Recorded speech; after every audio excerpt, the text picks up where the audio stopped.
a theme, touchstone to recognize a standard by which we're recognized. Okay, we know who we are. There's a standard. We talk about the standard all the time. It's not just the way we perform on Sunday, it's how we go about our life on and off the field. We got to take advantage of every opportunity. Seize everything, man. Carpe omnia. Congratulations to the Rangers, their whole organization. Yeah, it was great. You know what I took most from it were the post-game interviews, whether it was the owner talking about faith, whether it was Nathaniel Lowe talking about the tough years that they've went through, but being invested to this team because of the people. Just a lot of championship things that they had going on, obviously, which propelled them to win this championship. But the faith and the trust in one another is something that I took from it, and I was proud to watch them and then to listen in on the way that they handled it and celebrated their success. Definitely would love to, end our season the way they did. They did a great job of, being consistent, and I know they had a lot of adversity going throughout the season. And shout out to the Rangers, man. It's amazing. It's week number 9 of this National Football League season, and welcome to another edition of the Mike McCarthy Show, powered by Reliant Energy. I'm Bill Jones here inside the Globe Life studio at the Star in Frisco, and right off the bat, let's give out a hearty congratulations to the Texas Rangers winning the World Series championship this past week. That's where I have been this past week. Meantime, filling in for me is our one and only Nick Harris, standing by with head coach Mike McCarthy. Thank you, Bill. Nick Harris alongside Dallas Cowboys head coach Mike McCarthy. And Mike, we're hitting the halfway point of the NFL regular season, going into a big divisional matchup against the Philadelphia Eagles. You've been a part of some pretty fun divisional games throughout your years. Packers and Bears is one of them. What makes this one so special? Well, first off, Nick, welcome to the show. Appreciate it. Must have lost a bet, huh? Yeah, something like that, right? Well, I'll try to carry you here a little bit. I appreciate it. No, division rivalries, this is obviously one of the biggest ones. Just as a kid, you remember, the NFC East games, no different, in the NFC North. So, it always brings a little extra to it. I think it's great for our fans, but it's also, you can feel it in the locker room because, these guys know each other. They play against each other twice a year, and everybody understands the importance of winning these division games. So, yes, we're really looking forward to going to Philadelphia. Obviously, it'll be really important in carrying momentum, especially on the offensive side of the ball. Your offensive system found a lot of success against the Rams. CeeDee Lamb, career day, 12 receptions, 158 yards. Yeah. How important has it been over the last couple of games to get him going? Well, it's always important. It's really, CeeDee's been the number one receiver, here starting in 22 and then again, in this year. So, it's a focal point. But, and I think with that, now it just brings more attention. So we got to just continue to work. Work the system. I think Dak's doing a great job distributing the football because the more we distribute the ball, it'll still help us with creating opportunities for CD. When you look at Philadelphia, the defensive front definitely stands out. Guys like Fletcher Cox, Hassan Reddick, and then young guys like Jordan Davis, Jaylen Carter. What makes them so difficult up front? Well, just the fact that you rattled their names off. Number one, depth. It's obviously very talented. They have a lot of draft value, in as far as, into their D-line, and it really starts and stops with their defensive line, in my opinion. So you can just see the way they approach the game, as far as, amount of coverage and pressure and things like that. But, this is, it seems like it's, we're talking about the defensive line of the other team almost every week. Yeah, and you look at their defensive secondary as well, a guy like Kevin Byard that they added before the trade deadline. What does he add to that secondary? What are the challenges in that secondary? Well, he's just another piece in a veteran, secondary. I think, you look at both corners and, it's, there's a lot of instinct and awareness back there. It's something that we've taken into account as far as how we want to challenge those guys. But, they got 3 excellent veteran players back there. It's certainly a lot of pressure that Philadelphia has been able to generate throughout the season. But when you look at Dak Prescott completing over 70% of his passes against the blitz, what makes him so effective whenever he's got guys in his face like that? Well, it's like anything. It's, it starts with the quarterback, and then you have to go into the scheme. We're asking a lot more from our protection unit.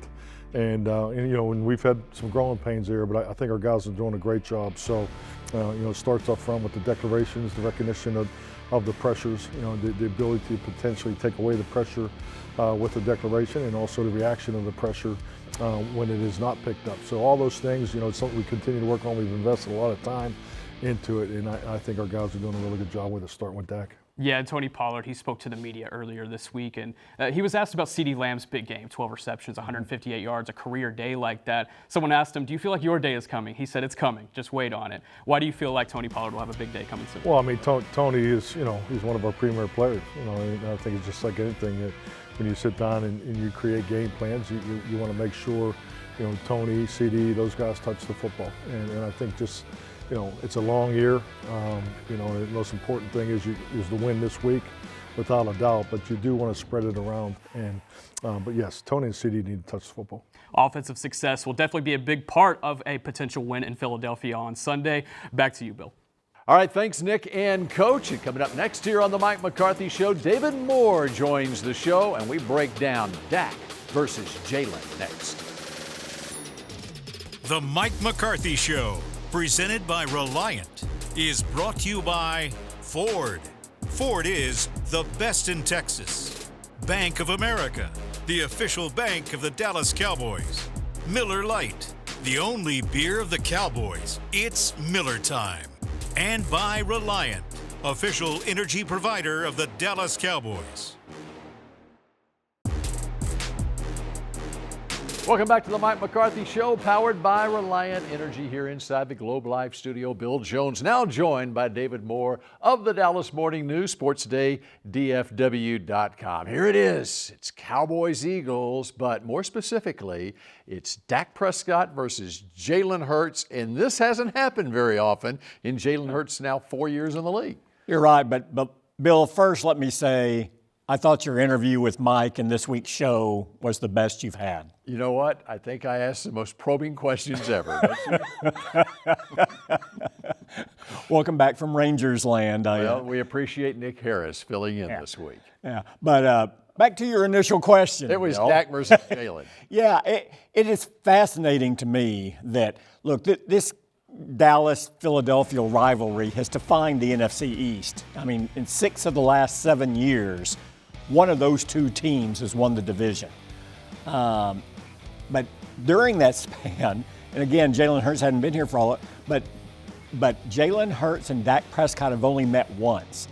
And when you think about the intensity of this rivalry, the stakes that are in play every time these two teams go at it, just the idea that their quarterbacks, who often define a rivalry, really haven't had a chance to duel one another. The chance they could do it twice this year, I think this could take this rivalry to an even another level that it's not at right now. Well, it's obvious the importance of this game, but a month or so ago we were talking about the importance of the game against San Francisco. That was the measuring stick game for this season. And now we look what's happened since that San Francisco game. The Niners have lost 3 in a row. Cowboys have won 2 in a row. Cowboys actually have a better record than the Niners right now. But this truly is a measuring stick game. Well, yeah, and reporters may be guilty sometimes of throwing out a lot of measuring sticks in a season. I still believe the San Francisco game was one, but this certainly is one. And it's the prime one because it's a division game. Because every coach will tell you to achieve the goals you want to in the postseason, winning the division ranks at the top of the regular season list of accomplishments because it's going to put you in a better position to go where you want to go. So this is the measuring stick. I would also argue that even more of a premium is placed on it because of how poorly Dallas did against San Francisco. They played that poorly again, which I don't think anyone is expecting. Then you have some, psychological issues and competitive issues to work through the rest of the season. I don't foresee that, but Dallas gets right back into this with a win over Philadelphia if they're able to do that. I can relate to the team I've been covering this past week, the Rangers. In September, they lost a 3-game series to the Houston Astros by a combined score of 39-10, not unlike a 42-10 loss to San Francisco for this Cowboys team, and it's what you do from here on out is what matters. Yeah, and then lost their final regular season game with a chance to win the division 1-0. Right. And so, yeah. Yeah, so the Cowboys can be inspired by what the Rangers did this past week. David Moore, I'm inspired by you every week. No, you're not. And up next here, I am inspired by Will McClay every week, and Will will join us next. We'll break down some of the key players on this Eagles team.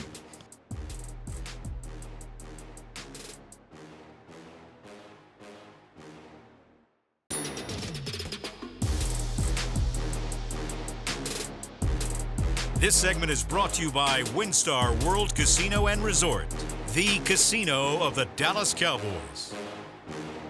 Welcome back to the Mike McCarthy Show, powered by Reliant Energy. Bill Jones now joined by Will McClay here inside the Globe Life studio. Let's take an up-close look at these Eagles with the telestrator out here. Let's start on offense and the run game, and specifically the running back, DeAndre Swift. Yeah, Jalen Hurts isn't running as much, but they got a good back here. They're going to run a lot of RPO stuff, but here you're going to see it here, and they're going to give the ball to him in a power scheme.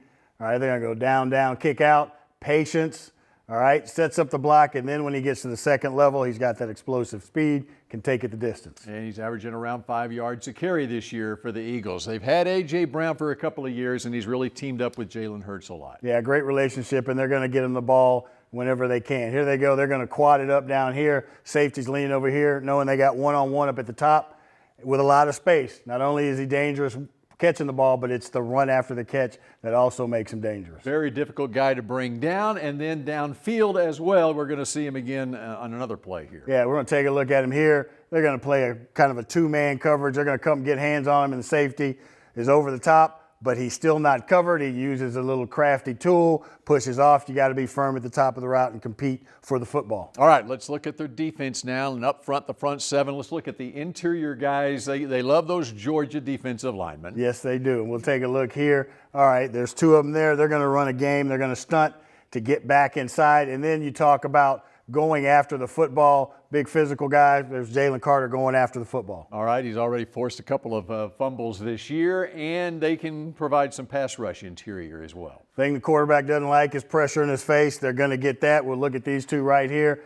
They've got the wide nines. They're going to keep it there, and then they're just going to push in the middle of the pocket. Quarterback can't set his feet.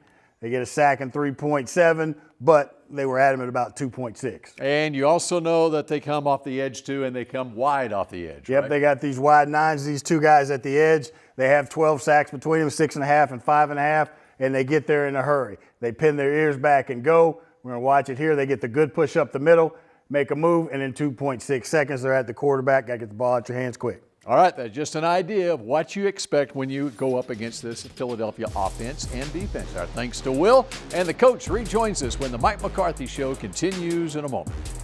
This is a team that when you play, you've been to the championship like they have. They know how to win. They know tough games. So yeah, we know what's in front of us, and we know the matchup.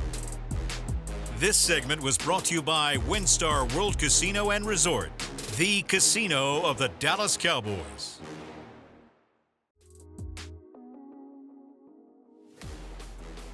This segment is brought to you by Blockchain.com. Make your crypto play today. Yeah, Jalen's an explosive guy, guy that can do with his legs and arm. Really been coming on here the past couple of years, so we definitely got our hands full, and definitely with the mobile quarterback and what era we're in right now. Welcome back to the Mike McCarthy Show, powered by Reliant Energy, as we get you set for Cowboys versus Eagles here inside the Globe Life studio at the Star in Frisco. I'm Bill Jones. Filling in for me, talking to the coach this week is Nick Harris, and it's time to go deep on this Philadelphia defense now. Thank you, Bill. Back here in the Globe Life studio, previewing the Dallas Cowboys matchup against the Philadelphia Eagles with head coach Mike McCarthy. And Mike, when you look at the Philadelphia offensive weapons, obviously they had a huge year last year and being able to get to a Super Bowl run. Then they add a guy like DeAndre Swift into the running game. What kind of added element is there in this offense so far this season for Philadelphia? What kind of challenges do you think they present? Well, Swift is obviously an excellent fit for them. I mean, I think, particularly when you get to the second level. So, his quickness and, in a way they're able to really stress the run defense.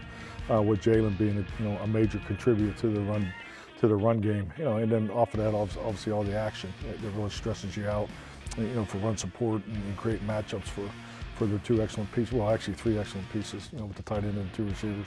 Yeah, A.J. Brown, obviously a big presence, big physical presence out there on the boundary for the Eagles. 6 straight games of 125 yards. It's going to be a challenge for the secondary as well.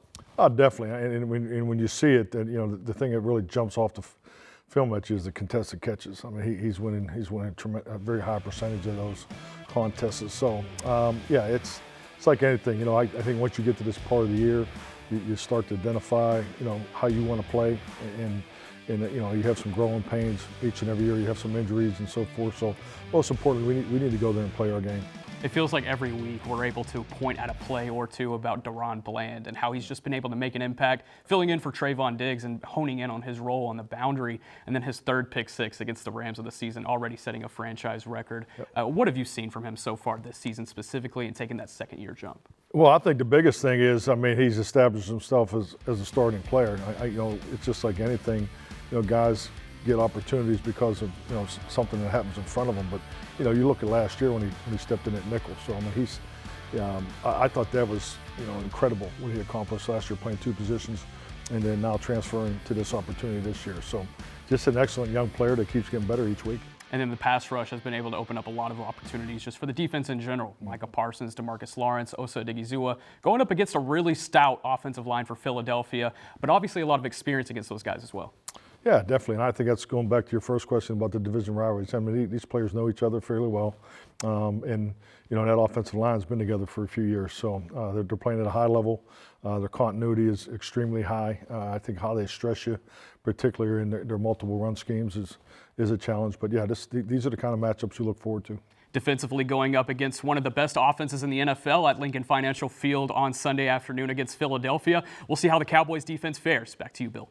Thanks, Nick. Coming up next on the Mike McCarthy Show, we wrap up the show with our Unsung Star of the Week.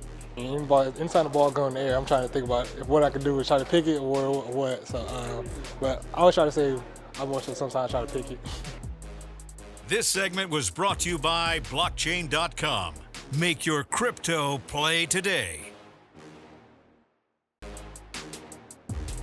I feel like, you know, everything is going to be decided in the trenches this game. Obviously, you know, I feel like they got a talented defense. I feel like their defense does lean on their front right now. Like, they got guys in the secondary, but I feel like that's somewhere where they can be attacked. So we definitely, you know, we just got to keep the sets tight. Definitely, you know, step on their toes, not try to give them space, and, you know, just dominate. Final couple of minutes here of the Mike McCarthy Show, powered by Reliant Energy. You'll recall last week our Unsung Star of the Week was Cowboys place kicker Brandon Aubrey. Well, he followed up with an NFC Special Teams Player of the Week performance last week against the Rams. Let's rejoin Nick with Coach and talk about this week's Unsung Star. Back here in the Globe Life studio, Nick Harris alongside Dallas Cowboys head coach Mike McCarthy. And Mike, when we look at the offensive line and just offensive line play in general, it feels like those guys, the big guys up front, they don't get as much love as maybe the skill guys or the star guys. Unsung star that I want to highlight this week is Tyler Smith. And talking about taking second-year jumps, he's definitely been able to do that in returning from injury and getting back on the field. He looks fully healthy and he looks fully capable. Oh, definitely. No, I think when you look at the second-year jump of the rookie class, you know, Jaylen and Tyler are probably, you know, the two that stand out to me the most. But, you know, what he accomplished last year playing two positions, I thought was extremely unique. I don't think I've ever seen that from a rookie offensive lineman starting at two positions. So now he's starting to settle in, you know, and, you know, hopefully getting more time with Tyron and getting that continuity. But no, Tyler's going to be an extremely